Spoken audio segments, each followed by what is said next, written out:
Hello everyone, my name is Spirit Kwambukabsalom from the Nutrition Dietetics Academy.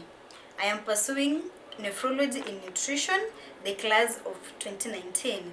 I am giving a presentation on hyperkalemia in patients with chronic kidney disease. I want to welcome you all so that you can watch this video as we get to learn about hyperkalemia, the signs and the symptoms, the causes, and how it can be managed. Welcome all. So what is hyperkalemia? Hyperkalemia is a condition in which the electrolyte potassium levels are higher in the blood levels. When I'm talking about the blood, the electrolytes being higher, then it means that there are those normal ranges that are acceptable in patients with chronic kidney disease. So the normal ranges are between 3.5 to 5.0. Although these values can range from one laboratory to another, but the acceptable ones or the most common ranges are 3.5 to 5.0. Hyperkalemia is a very common condition in patients with chronic kidney disease, and it needs to be addressed as soon as the diagnosis of hyperkalemia is made. So the patients need to be monitored regularly by taking blood samples to the lab and being measured among other electrolytes. So among those electrolytes, the potassium also is being monitored, and that is how you can get to make the diagnosis of hyperkalemia.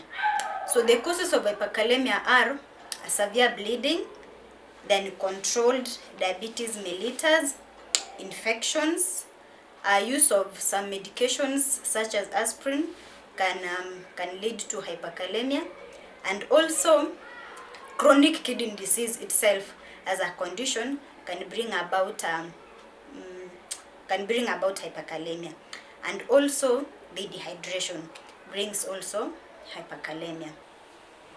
So the signs and symptoms of hyperkalemia are fatigue, heart palpitations, muscle weaknesses. We can also have heart attacks. So what are the treatments, or how do we treat hyperkalemia? It is treated by IV calcium, IV insulin, and glucose infusion, dialysis. So when the patient is undergoing hemodialysis, we are treating a hyperkalemia at the same time as we remove the wastes from the body. We also have the use of diuretics. We also have removal or elimination of food sources that are higher in levels of potassium. So those are the acceptable management or treatment of hyperkalemia. So what are the requirements of potassium in the body? Requirements of potassium in the body that is acceptable. For a healthy person, the requirements are 3,500 to 4,500 milligrams per day. 3,500 to 4,500 milligrams per day. Now, for the chronic kidney disease patients with hyperkalemia, we manage it a little bit different. For patients under conservative management, and when I'm talking about conservative management, I'm talking about patients who are managing chronic kidney disease with the diet, without hemodialysis or peritoneal dialysis. For those patients, the requirements of potassium is 4,040 milligrams per kg per day. Not 4,000, but 40 milligrams per kg per day. The same requirement is for patients undergoing hemodialysis. As I said, 40 milligrams per kg per day.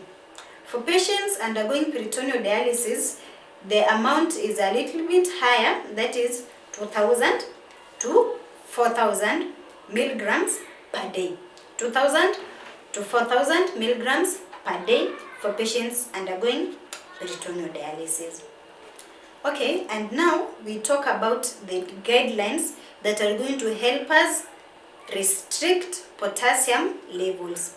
And when I'm talking about restricting potassium levels, it doesn't apply to all patients that are undergoing or are being treated for chronic kidney disease, but this will apply for patients who are having hyperkalemia only. So if the patient is having or the normal levels, he or she doesn't have to restrict himself on these guidelines.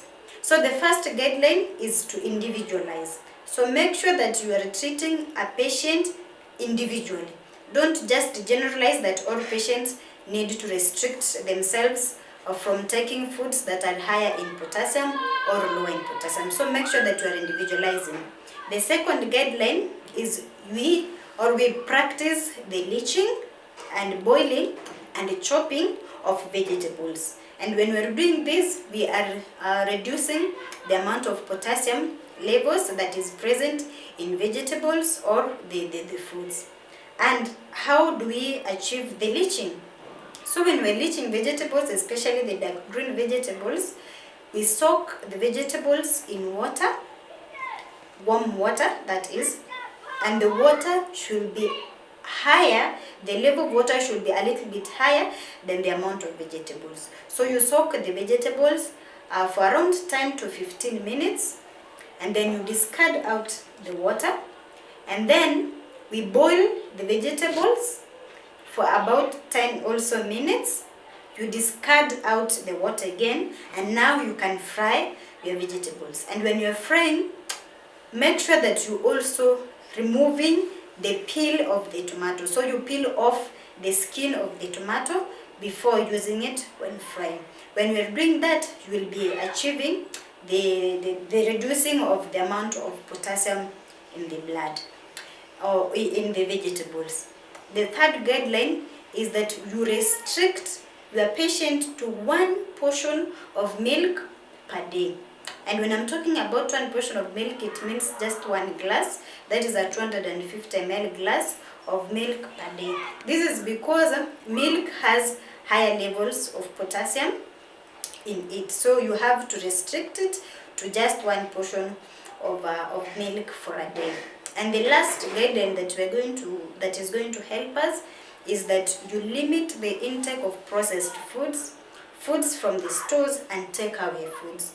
Most of these foods are packed with the nutrients that are higher in potassium, and if you continue getting or eating these foods, then you are not going to achieve reducing the amount of potassium in your diet. So these are the guidelines that are going to help us achieve maintaining the normal or maintaining the levels of electrolyte potassium in the body. As I said earlier, you don't have to do this to all patients. This is just for patients who are having hyperkalemia only. We go to the food sources of potassium so that we can get to know which food has higher levels of potassium and which food has lower levels of potassium.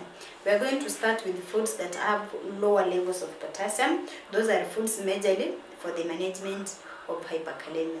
So the foods that we are going to start with are the fruits, because fruits are majorly they're the major sources of potassium and vegetables. So the first fruit that is having lower levels of potassium is the apples. They're the best. They have the lower levels of potassium. The second fruit is the watermelon. Has lower levels of potassium. The third fruit is the melon. It has lower levels of potassium. We have the berries. They can be blueberries or the red berries. They have lower levels of potassium. We have the pineapple. It is also a good source of potassium with the lower levels of potassium. We also have the pears. Those are the fruits that are having lower levels of potassium. And we go to the vegetables. The most common vegetable that is acceptable for management of hyperkalemia, especially for the patients with chronic kidney disease, is the cabbage. That is the first vegetable. The cabbage, the carrots, the cauliflower, the cucumber, and the broccoli. Those are the vegetables that have lower levels of potassium and are acceptable. So we go to the fruits that are having higher levels of potassium, and those are now the fruits that will be restricting our patients from taking when we are managing hyperkalemia. They don't completely stop taking them, But for the period that we do manage hyperkalemia, we have to restrict them from taking those fruits. So the first fruit is the orange. The second fruit is the banana, the ripe bananas. They have high levels of potassium. So even the cooked bananas, they have higher levels of potassium. So generally, the bananas have higher levels of potassium, so we restrict our patients from taking those that fruit. So another fruit is the kiwi. It has higher levels of potassium. Another fruit is the apricot. It has higher levels of potassium. So the vegetables include the dark green vegetables, which I said, if the patient has to use them, then it has to go through the process of leaching. Because if you don't leach, they will remain having the high levels of potassium. But if we leach, we are reducing the amount of potassium in it. So other foods, other than being a vegetable or a fruit that are having high levels of potassium and we need to restrict our patients from, are the tubers. So these are the Irish potatoes and the sweet potatoes. We restrict our patients from taking those kind of foods. We also have the legumes. They have higher levels of potassium. This includes the beans. The dry beans have higher levels of potassium. We also have the nuts and the dairy products. As I said earlier, we restrict our patient to one portion of milk because it has high levels of potassium. So even the products of the milk, they also have higher levels of potassium. So we have to restrict our patients from taking this kind of fruits. So for all that, we have understood that this fruit, this vegetable, it has high levels, it has lower levels. We get to differentiate them and give the patient a chance to understand that so that he can use it or not use it. If the patient is hyperkalemia, stop going for the foods that are having higher levels of potassium. If the normal ranges of potassium are okay, you can use these foods. But be very, very specific and very individual to each and every patient when you're doing the management. Thank you for going through this video. I hope you've enjoyed and I hope you've learned. May it help you to manage those patients and get the best of it. If you are a patient going through this, do this with your dietitian or your nutritionist to help you manage chronic kidney disease and majorly manage your hyperkalemia. Thank you.